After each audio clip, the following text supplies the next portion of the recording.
Am I the jerk for refusing to let my daughter's grandparents take her for Christmas after they threatened to sue me for custody? Posted by you/apprehensive mix 2251. I, 30F, am the single mother of Clara, 2F. My pregnancy wasn't planned. I had a no-strings-attached relationship with her father, Jack, 30M, for 7 months when I unexpectedly became pregnant.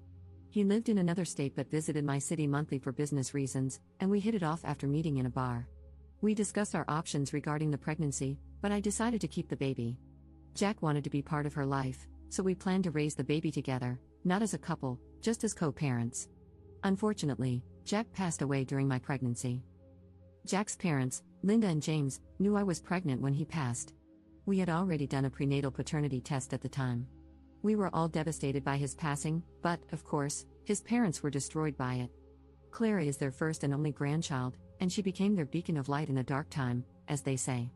They have 2 other daughters, Ruth, 37F, and Lily, 27F, but neither has children. Ruth has been trying to conceive for a long time with her husband, while Lily is child-free and single. Jack's whole family lives in another state, except for Lily, who lives abroad. They have a family business, so their lives are rooted there, while I have my family and career in my current city, where I live with Clara.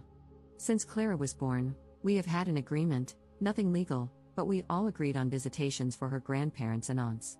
They usually visit Clara twice a month. James and Linda visit the most, but Ruth also shows up sometimes. I really appreciate their presence in her life. From the beginning, a point of contention in our relationship has been traveling with Clara to their state. They have a large property that has been in their family for over 100 years, as well as a family business. In their small town, they are treated as almost royalty and want Clara to experience that. I understand that it's good for my daughter to know her heritage, but I have always put my foot down on the idea of them traveling with her without me. I have already visited their hometown 3 times with Clara since she was born, but apparently, this isn't enough. Our relationship wasn't perfect. I had some issues with Linda meddling way too much in my parenting, but we were civil until I started my current relationship. I've been dating Ted, 34M, for almost a year, and things are tense with James and Linda. Ted and I don't live together, and he has a daughter, Marie, 4F, who lives with him. Linda has expressed disapproval of his constant presence in my house, which is not true. Both of us work a lot, and between our kids and other priorities, we probably see each other 3 to 4 times a week, of Marie having playdates and sleepovers with Clara, and the list goes on. She will find a way to comment on anything, even Ted's car parked in front of my house. Things escalated 2 weeks ago when I emailed Linda, James, and Ruth an invite for Christmas Eve. Ted and I will be hosting a get-together with our families and close friends. I decided to invite Clara's grandparents so they could spend Christmas Eve with her, but I also let them know that if they preferred, they could take her for lunch on Christmas Day. The next day, Linda texted me that they already had plans to take Clara to their home for Christmas. I said that this was not happening. I didn't hear anything from her for about 2 days. Then Linda called me, stating that she had given me 2 days to cool off and be reasonable. I asked what she meant, and she said they have rights over Clara and had waited too long to take her home for Christmas. Now that she is older, she can travel without me. I said that this was never discussed and that I would not let them travel with my daughter without even talking to me about it first. Linda said this was the discussion before the travel. I laughed on the call and told her she was delusional. Things escalated quickly after that. I was accused of trying to replace Jack in Clara's life, and I also said some things that were a little cruel about Jack never even meeting Clara. After Linda hung up on me, James called and tried to reason with me. He let it slip that they had bought Clara's plane tickets 2 months ago without asking me first. I said there was no way I would let them walk all over me. James lost his temper and demanded that I apologize to Linda or we would go to court over this.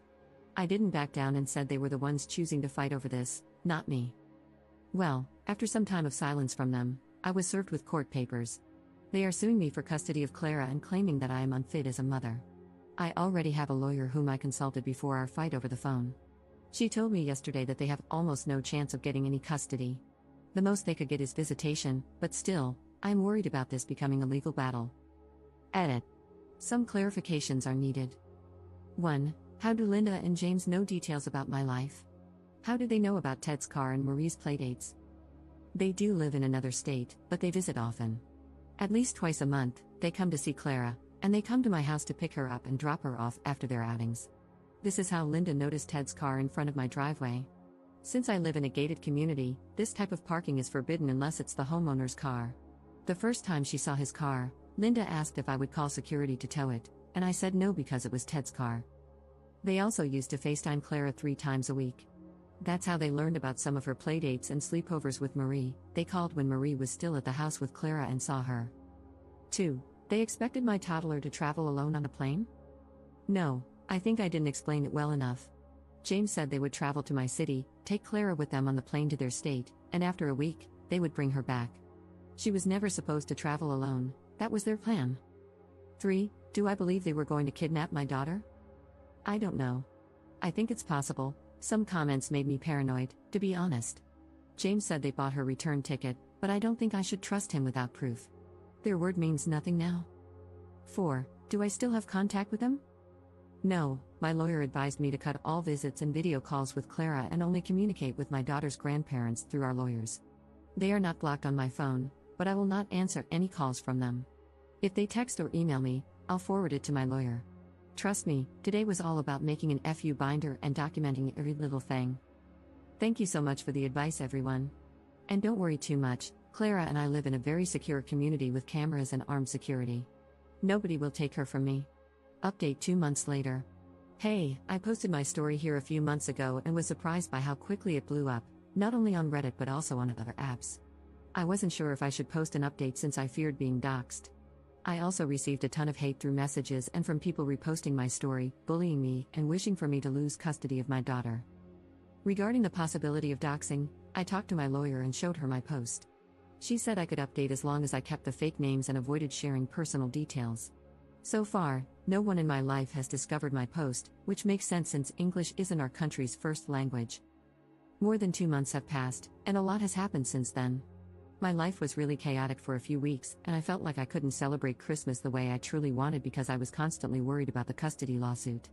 I'm relieved to say that it's over now. To those worried about Clara, I thank you for being so kind. Clara is healthy and happy. Luckily, no one has tried to take her from me. I know a lot of you mentioned the possibility of kidnapping. I'm still worried about it, but nothing has happened. After I made my post, I spent several days working with my lawyer, my family, and even the home security company I hired to ensure Clara was safe. I made sure all my security cameras were working and gathered all the necessary documentation for court.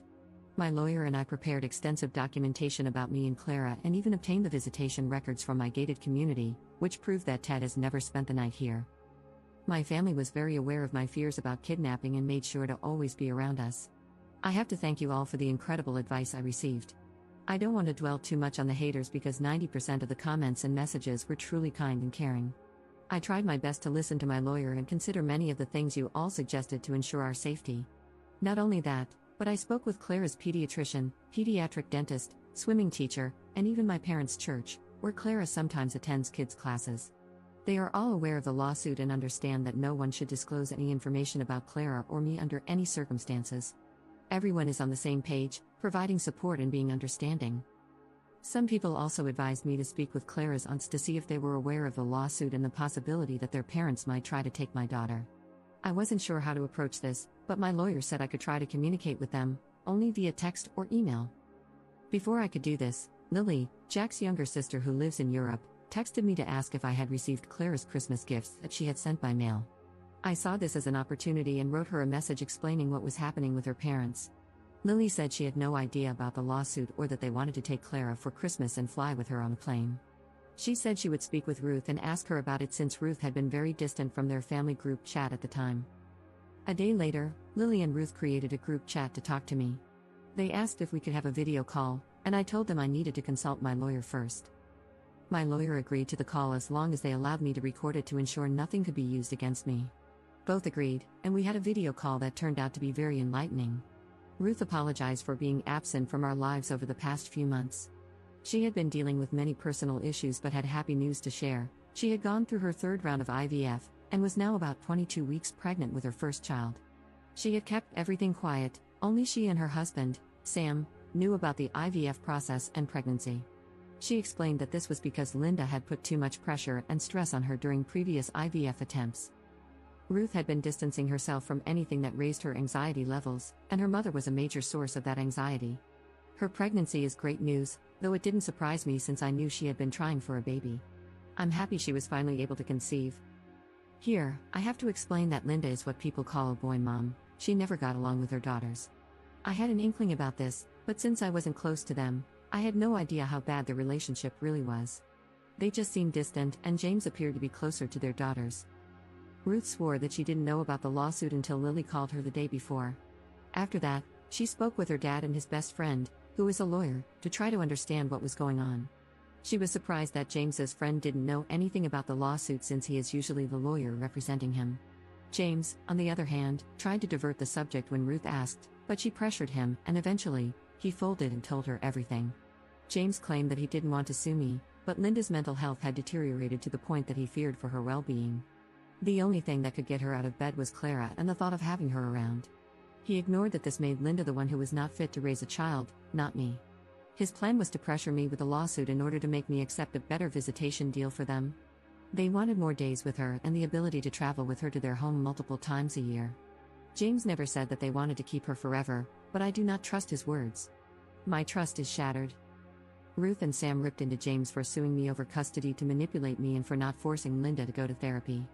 He said Linda didn't accept the idea of seeing a therapist because she was not crazy and said that she would not go under any circumstances. Ruth had to threaten James that if he didn't withdraw the lawsuit and get the help that both Linda and he needed, she would go no contact and resign from the family business. She was very worried about the idea of them doing the same to Sam in case she died and their child was left with her husband. James kind of broke after this and caved to Ruth's demands. After my call with Ruth and Lily, I was under the impression that the lawsuit would be terminated. Unfortunately, in my country, from the 20th of December until the 20th of January, the courts are on break and only deal with emergency cases. Mine wasn't. Their lawyer reached out to mine to discuss the end of the lawsuit and the drafting of a visitation agreement that the family court would approve. We agreed to work on this, but I would only sign any visitation agreement after they had withdrawn their lawsuit for custody and only if they agreed to follow my rules. From what I know, after being pressured by her whole family, Linda eventually accepted therapy and is now seeing both a psychiatrist and a therapist. She was diagnosed with depression and PTSD related to Jack's death.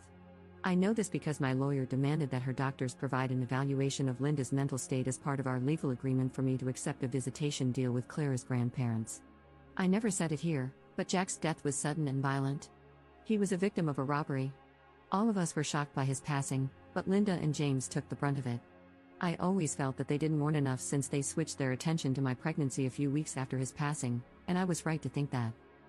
In our visitation agreement, I also demanded that both James and Linda go through grief counseling, to which they agreed to a number of sessions. James, Linda, and I are attending virtual family therapy for the first few months of our agreement to ensure we are in a healthy space to deal with our relationship and put Clara's well-being first. Regarding this, I have nothing to complain about. They accepted my terms pretty easily. They did try to fight against the idea of supervised visitation, but I had no reason to accept otherwise. Now they will visit Clara twice a month at a family center in my city. This is something my country has. It is a public building where matters related to the custody of minors and family issues regarding custody are handled. They have very good security there. Those visits will be supervised by a social worker who was assigned to our case by the judge who signed our visitation agreement. Regarding my fears of kidnapping, I have to say I didn't feel validated by my country's laws. My lawyer and I went to a police station and filed a report about the possible kidnapping. They didn't seem to take it seriously, and as of now, they will not press charges. At least there's paperwork documenting my concerns. James ended up sending my lawyer Clara's plane tickets to prove they had bought her 2 tickets and were not planning on staying with her. Since they have money, I don't think it would be hard for them to buy a return ticket, knowing they would not use it. So I still do not trust or believe them. I have no plans to let them visit Clara without supervision. Even their aunts know that if they want to see Clara, they will have to be supervised too.